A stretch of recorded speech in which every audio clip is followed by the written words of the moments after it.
So let's set the record straight on a few things. First off, the party of insurrection has zero credibility. Zero credibility when it comes to protecting law enforcement officers. It was a Republican president who incited the January 6th insurrection and coup attempt because he refused to accept that he lost the 2020 election. It was Republican politicians who enabled January 6th by peddling lies about the election. Okay, you just saw the clip, and this is exactly the problem. It perfectly sums up what's wrong with Washington in a single moment. Someone is called to a hearing to discuss support for local police, and what happens first? Deflection, deflection, deflection. We're about to watch the full exchange between Cori Bush and Mike Johnson, so pay close attention. You'll see one person make an over-the-top personal attack, and the other respond calmly with facts to back it up. Let's get into it. Gentlelady is recognized. Thank you, thank you. St. Louis and I are here today in support of genuine community safety and in opposition to hollow, hypocritical attempts to distract from policies that make our communities less safe. That's exactly what this resolution is. It's an empty and desperate ploy by Republicans to avoid responsibility for policies they support that are getting people killed in St. Louis and across this country. So let's set the record straight on a few things. First off, the party of insurrection has zero credibility. Zero credibility when it comes to protecting law enforcement officers. It was a Republican president who incited the January 6th insurrection and coup attempt because he refused to accept that he lost the 2020 election. It was Republican politicians who enabled January 6th by peddling lies about the election. And it was a mob who supported these Republicans that stormed the Capitol and violently assaulted law enforcement officers. If Republicans cared about violence against law enforcement, they would be marking up a resolution condemning themselves. But the fact is that Republicans don't care about violence against law enforcement, and they really don't care about law enforcement at all. They will support any number of abuses that law enforcement inflicts on communities like St. Louis. But as soon as a law enforcement agency takes a single step towards holding them and their cult leader, Donald Trump, responsible for their criminal behavior, that agency becomes public enemy number one. So Republicans don't care about law enforcement. They support mass incarceration for Black and brown communities and freedom from accountability for themselves. And it is sickening to hear Republican politicians talk about public safety while they contribute to the crisis of violence in this country. As I have pointed out many times in this committee, the states with the weakest gun laws, like my own in Missouri, have Republican legislatures and governors and the highest rates of gun violence in our country. Republicans also take every opportunity they get to spread fear and distrust in our communities.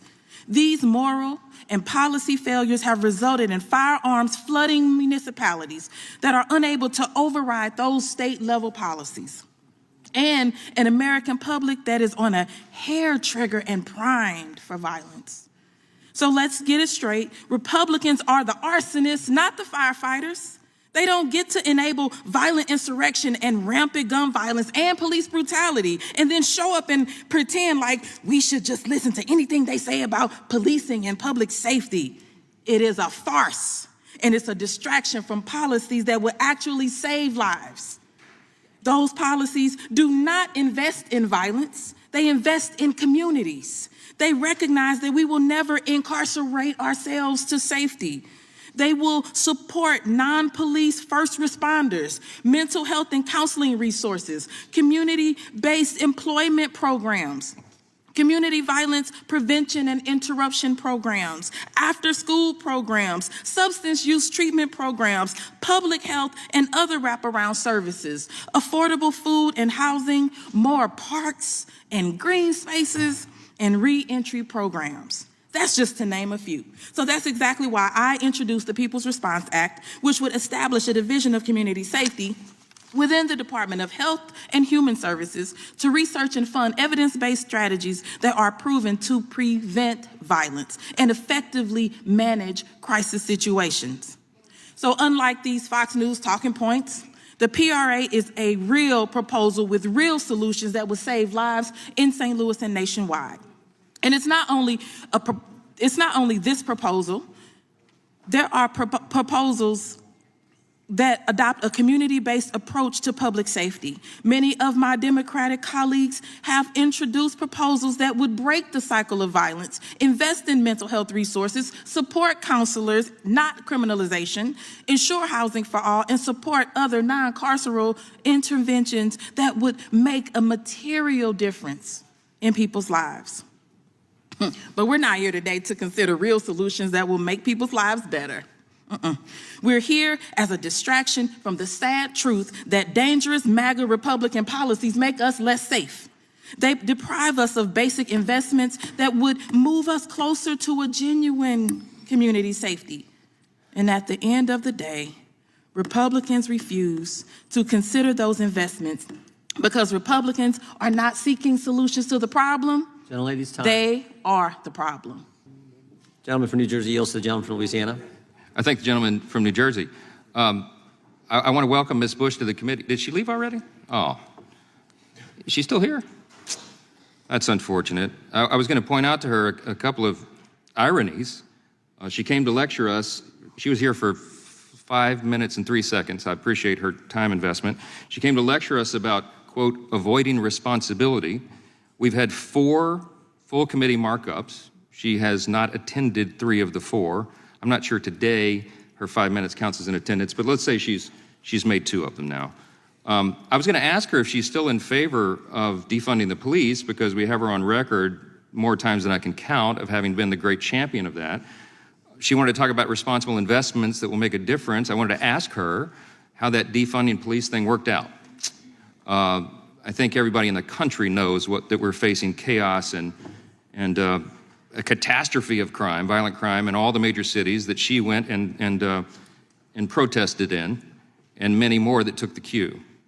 I wanted to ask her about the reality of how that works out in real life.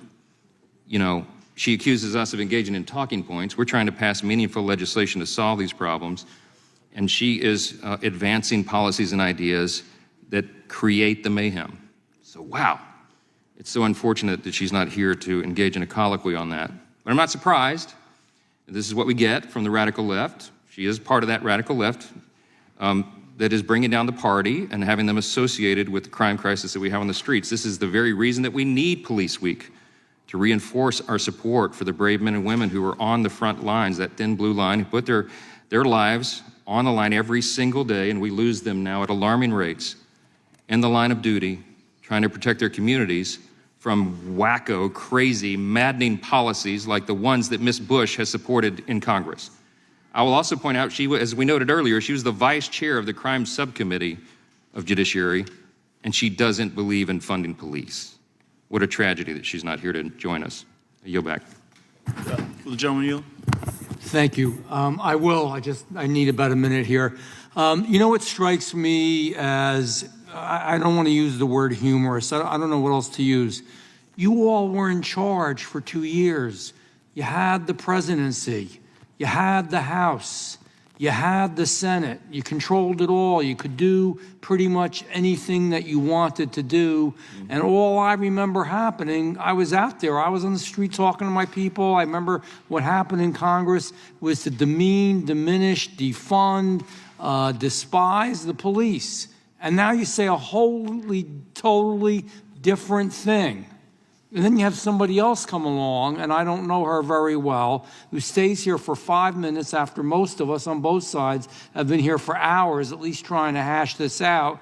She says some real mean stuff and walks away. And guess what? That real mean stuff's not going to work. That's not the real world. You need law and order. You need police. You need safety. And you know what? I do have some urban areas in my district and rural. And you know what? In my district, when I talk to people, whether they're Vietnamese, whether they're black, whether they're Hispanic, I say, what's the #1 issue?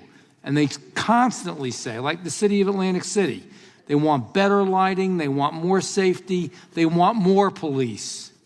They want to be safe. They don't want their kids to get hurt. They don't want their stores to get robbed.